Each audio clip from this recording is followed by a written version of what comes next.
Fala galera, bem, estamos aqui novamente a nossa aula de anatomia de pelve. Pessoal, se eu errar alguma coisa, né, como vocês sabem, eu estou bem aperreado agora, né, então estou gravando essa aula especificamente aqui para vocês. Então, se eu errar em algum momento, não se preocupem que eu vou ajeitar por aqui mesmo, porque eu não vou ter tanto tempo para... Eu não edito meus vídeos, tá bom? Então, vamos falar um pouco aí sobre a nossa anatomia da pelve, tudo bem? Enfim, pessoal, quando a gente fala sobre anatomia da pelve, primeiro vamos conceituar o que é a pelve, né? O que é a pelve? É a parte do tronco póstero inferior ao abdômen. Então, percebam aqui nessa imagem do maior, você tem aqui a região aqui do abdômen, e aqui, olha, essa parte mais verde, verde escuro, nós temos aqui o que indica a região de pelve e períneo. Aí, Bruno, qual é a diferença de pelve e períneo? Pelve é a região mais interna dessa parte, né? E o períneo é a região mais superficial, tá bom? Lá no finalzinho da aula, se der tempo, eu vou falar um pouquinho de períneo, tá bom? E aí, ela vai ser a área de transição entre o tronco, certo? Que nós consideramos aqui o abdômen, e aqui os membros inferiores. Então, na pelve, a gente vai encontrar acidentes ósseos especializados para a transmissão de forças que vêm ao longo do tronco, né, da região superior do corpo, e sendo transmitidas aqui para a porção inferior do nosso corpo, no caso, os membros inferiores. Então, conceito de pelve é esse daí, tá? Primeiro constituinte da nossa pelve é o símbolo do membro inferior, certo? Vocês podem, às vezes, encontrar algumas divergências de literatura sobre isso, né? Mas, de uma forma geral, a maioria dos livros consideram o símbolo do membro inferior como um anel ósseo em forma de bacia, por isso que nós chamamos de bacia, que une a coluna vertebral aos dois fêmures. Então, basicamente, o que vocês estão vendo aqui, olha, excluindo o cóccix, nós estamos vendo aqui o símbolo do membro inferior. Mas, Bruno, qual é a divergência da literatura? A divergência da literatura, às vezes, é porque consideram somente a parte de símbolo do membro inferior essa região aqui lateral, certo? Tem alguns livros que só consideram símbolo do membro inferior essa porção lateral aqui do osso ilíaco. Eu não considero, eu acho mais interessante a gente considerar o símbolo do membro inferior como se fosse realmente todo o anel ósseo, porque, inevitavelmente, uma das funções do símbolo do membro inferior é transmitir essas forças que advêm da porção superior do corpo para os membros inferiores, tá? Então, o que ele é formado, né? Ele vai ser formado pelos dois ossos ilíacos, que vocês já conhecem lá do primeiro semestre, e o sacro. Ah, Bruno, o cóccix não faz parte. Não, o cóccix não está responsável pela essa transmissão de forças. Então, o cóccix não é considerado símbolo do membro inferior. Quais são as principais funções do símbolo do membro inferior? Sustentar o peso da parte superior do corpo nas posições sentada e ortostática, ou seja, quando você está em pé, quando você está sentado, o símbolo do membro inferior que consegue realizar essa distribuição de forças e essa sustentação desse peso. Transferir esse peso do esqueleto axial, lembra, esqueleto axial, crânio e coluna vertebral e caixa torácica, para o esqueleto apendicular inferior, tanto em posição ereta quanto também no momento da deambulação. Uma outra função que a gente irá ver, né, é proporcionar fixação aos fortes músculos da locomoção, como por exemplo os músculos quadríceps e os músculos posteriores da coxa.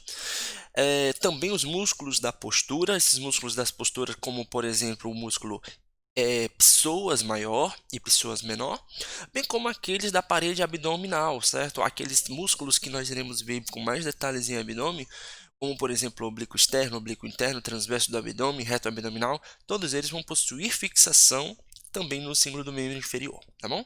E aí, a partir disso, resistir às suas forças geradas por suas ações. Uma das funções do símbolo do membro inferior é conter e proteger vísceras pélvicas, como, por exemplo, as porções inferiores do sistema urinário e dos órgãos que nós já estudamos, dos órgãos genitais internos, as vísceras abdominais, como, por exemplo, parte do intestino, e também transmitir a passagem permitir a passagem, né, do feto, tanto, né, na região da pelve, como também a próxima porção de períneo. Então, essas daqui vão ser as funções do símbolo do membro inferior. Conter e proteger as vísceras pélvicas, servir de sustentação também para os fortes músculos aqui da locomoção, proteger vísceras abdominais, como por exemplo a porção final do intestino, e também permitir a passagem do feto durante o parto, no caso das mulheres. Uma das funções também do símbolo do membro inferior é proporcionar fixação para músculos, ligamentos, membranas que vão auxiliar todas essas funções anteriores, formando o que nós chamamos de um assoalho pélvico. Esse assoalho pélvico, gente, nós iremos ver que é um assoalho muscular extremamente importante para o parto. E também preencher os espaços existentes nele ou ao seu redor. Também uma outra função é proporcionar fixação para os corpos eréteis. Lembram os corpos eréteis? Aquela porção do corpo esponjoso, do corpo cavernoso. Todos eles vão, alguns deles, na verdade, vão se fixar na região do símbolo do membro inferior. Sobre essa função aqui, eu estou mostrando para vocês essa imagem, certo? Essa imagem que nós conseguimos ver aqui, olha, os ramos dos corpos cavernosos, tanto do clitóris quanto também aqui do pênis, vocês estão observando que eles estão sendo fixados aqui nesse acidente ósseo, que daqui a pouquinho a gente vai falar sobre ele, vai relembrar, na verdade, né?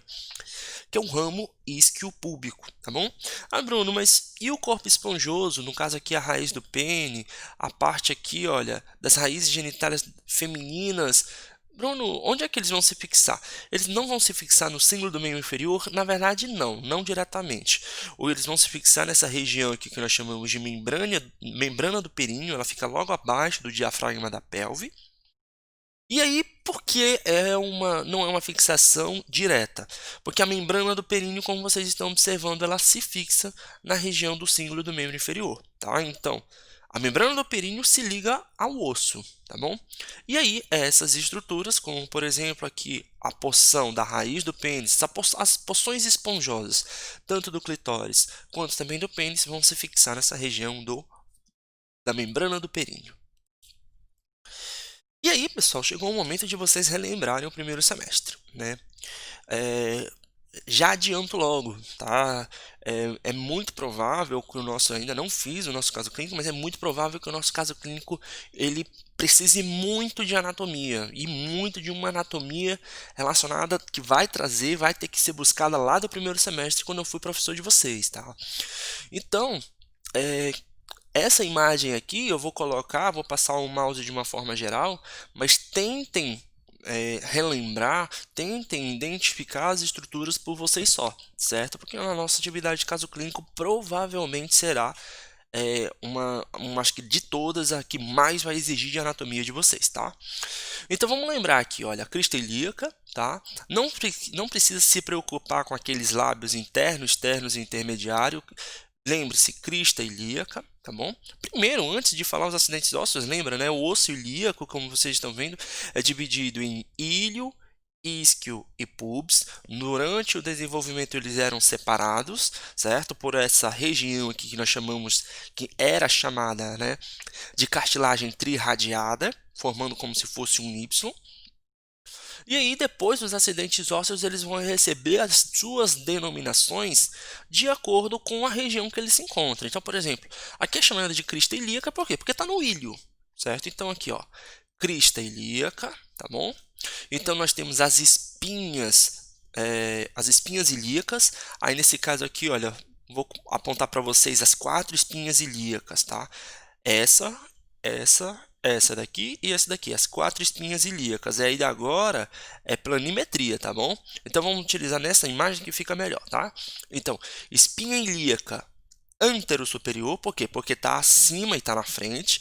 Espinha ilíaca antero-inferior. Então lembra, aqui é a região da frente. Olha o pubis aqui, certo? O pubis está para frente, o pubis está para o anterior.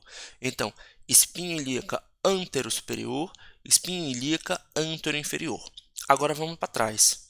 Espinha ilíaca posterior-superior, espinha ilíaca posterior-inferior. Ok? Vamos seguindo. Um acidente ósseo muito importante, que é esse daqui, a espinha isquiática. Nos livros lá de obstetrícia se chamam de espinha ciática, tudo bem, não tem problema, certo? Nessa imagem aqui, nessa imagem mais lateral, vocês estão observando aqui, olha, o acetábulo, certo? Bruno, preciso saber as especificidades de cada região, como por exemplo, a face semilunar, a incisura acetabular. Não se preocupem. Pensem logo acetábulo, perfeito? Forame obturatório. Esse local aqui vai ser um local onde vai se fixar um dos músculos da região pélvica, que nós iremos falar, que é o músculo obturador interno. Então, lembre-se dessa região do forame obturatório, tudo bem? Bem, aqui eu tenho algumas linhas, estou voltando aqui para o ilho, mas aqui tem algumas linhas, como as linhas glúteas, que elas vão servir, elas vão atuar como pontos de fixação para o músculo glúteo, para os músculos glúteos, né, da região posterior. Não se preocupem com ele, a gente não vai utilizar tanto em pelve, porque como eles ficam mais na região externa do celíaco, a gente não vai dar tanto foco para ele. Mas quando a gente observa a região interna, sim. Lembra que essa região aqui que nós chamamos de fossa ilíaca, tá bom? Que é a região da fossa ilíaca. Continuando. Aqui, pessoal, vocês estão observando a região onde vai se articular com o osso sacro. Nós chamamos aqui de área auricular, face auricular. Essa face auricular, ela vai se articular com a face auricular do sacro. Então, essa é a face auricular do ilíaco, tá bom? E aqui, a tuberosidade ilíaca. Bem, então, tuberosidade ilíaca, toda essa região aqui que vocês estão observando, tuberosidade ilíaca. Tuberosidade ilíaca, a face auricular, essas regiões aqui elas vão ser fundamentais para a articulação do osso ilíaco com o sacro. Continuando, se vocês observarem bem, gente, olha, partindo daqui, vocês vão observar como se fosse uma linha, tá? Toda essa linha aqui a gente vai falar com mais detalhes dela mais à frente. Nós chamamos ela de linha terminal, tá bom? Então, toda essa região aqui é chamada de linha terminal, tá bom? Então, a linha terminal ela vai ser formada por essa primeira porção que nós chamamos de linha arqueada e essa outra porção que nós chamamos de linha pectinha, tá bom? Acidente ósseo que eu quero chamar a atenção de vocês que será importante na nossa aula de hoje. Então, olha os acidentes ósseos que vão ser muito importantes, a espinha isquiática e essa região aqui da linha terminal. Aquele acidente ósseo que ninguém dava nem importância ao primeiro semestre, agora ele voltou com força para a gente lembrar. Um outro acidente que a gente não chamava muita atenção, mas agora terá que se chamar a atenção para vocês, porque vai ter aplicabilidade clínica, é essa daqui, a iminência iliopúbica, certo? Ou seja, mais ou menos a região onde se conectou o osso ilíaco com o pubis, tá bom? Mais aqui à frente nós vamos encontrar aqui o tubérculo púbico, tá bom? Aqui nós temos a crista obturatória, um dos locais que vai se fixar o músculo obturador interno. Aqui a face sinfisial, o local onde vai se articular, onde vai ficar a sínfise púbica, tá bom?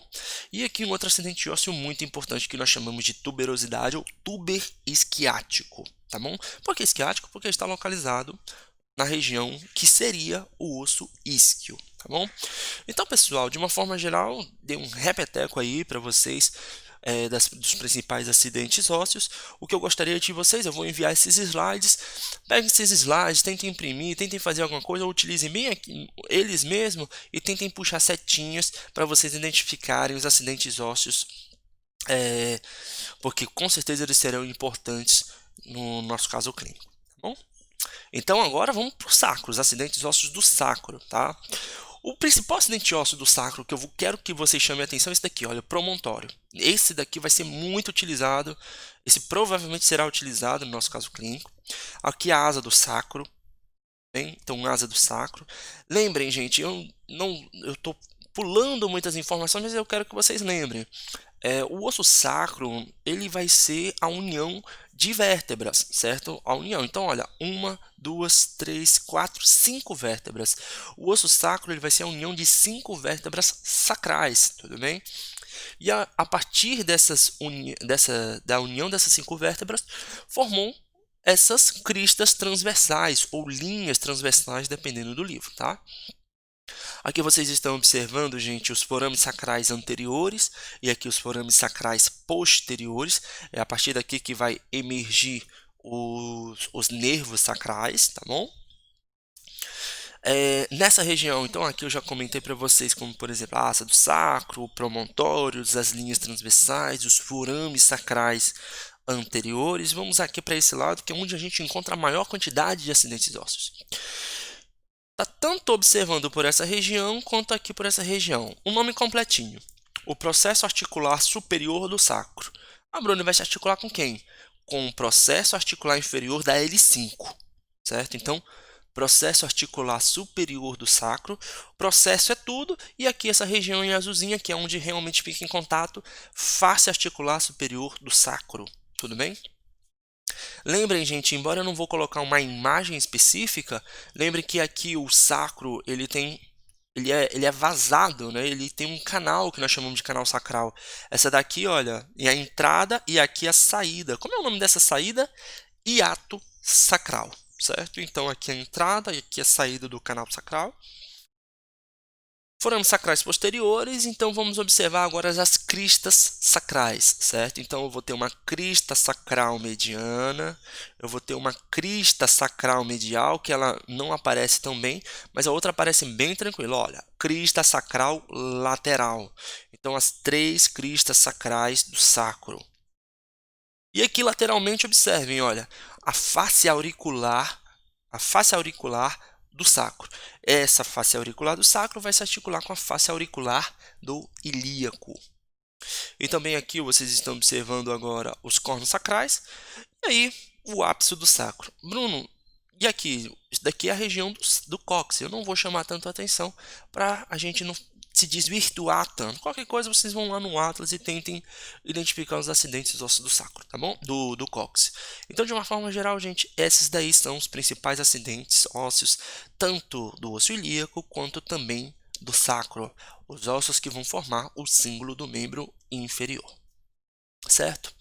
Agora vamos falar, gente, vamos montar esse símbolo do membro superior e vamos falar o que nós chamamos de abertura pélvica superior, que nos livros de anatomia também nós chamamos de entrada pélvica, mas que nos livros de obstetrícia chama-se de estreito superior, certo?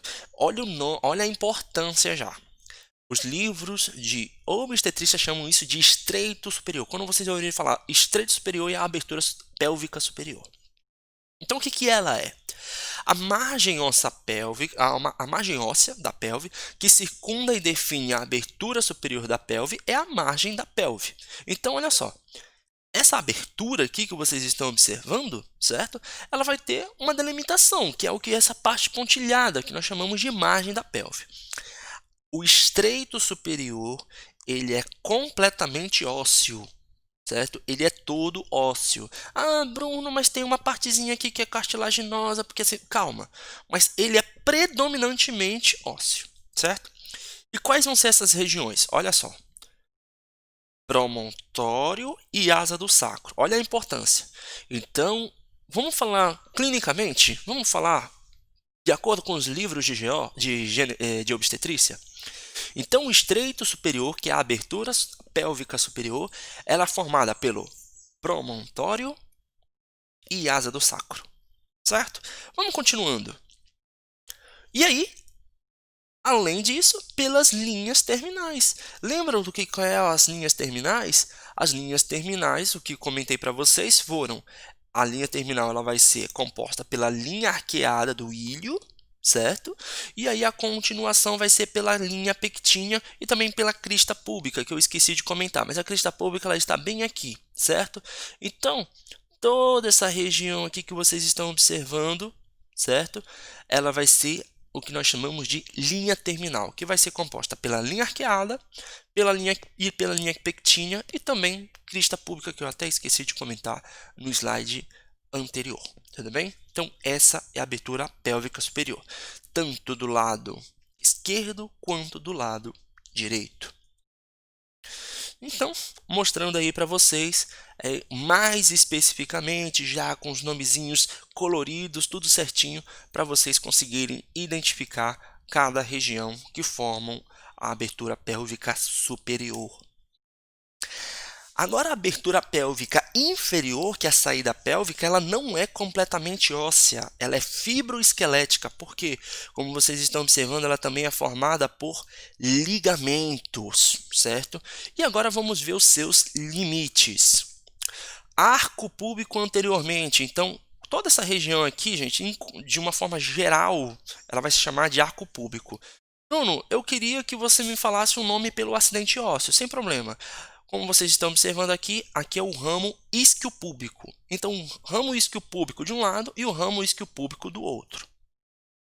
Além disso, gente, lateralmente eu vou possuir os túberes isquiáticos. Gente, acidente ósseo super importante. Túberes isquiáticos ou tuberosidades isquiáticas lateralmente, certo? Então, ramo isquiopúbico e aqui as tuberosidades isquiáticas, ok? E inferiormente, gente, na margem mais inferior, ele vai ser, né, composta por uma parte ligamentar, que nós chamamos de ligamento, olha o nome, está saindo do sacro e está indo para o túber, ou seja, sacro-tuberal. Então, essa porção aqui inferior, certo? Ela vai ser composta pelo ligamento essa parte, desculpa, posterolateral, ela vai ser composta pelo ligamento sacrotuberal. Então, olha só, ligamento sacrotuberal, tanto do lado esquerdo quanto do lado direito. E, por fim, a pontinha do cóccix, o ápice do cóccix. Então, pessoal, anteriormente, o que eu vou encontrar? Anteriormente, eu vou encontrar o arco púbico, que são os ramos isquiopúbicos. Lateralmente, eu vou encontrar os túberos isquiáticos. E posterolateralmente, certo? Eu irei encontrar quem? Eu vou encontrar os ligamentos sacrotuberais. E aí, por fim, só o ápice do cóccix. Então, a diferença da abertura pélvica superior, que ela é completamente esquelética, por favor, esqueçam a sínfise pública, tudo bem? Vocês podem considerar um dia lá no caso clínico, tem a sínfise pública, tudo bem. Mas ela é predominantemente esquelética. Já a abertura pélvica inferior, como vocês estão observando, essa parte aqui, a parte posterior dela é praticamente fibrosa, formada por ligamentos. Perfeito? Então, extremidade do cóccix e posteriormente que é o ápice do cóccix. Bem, pessoal, então, agora eu vou dar um pause aqui no vídeo e aí a gente continua no próximo vídeo.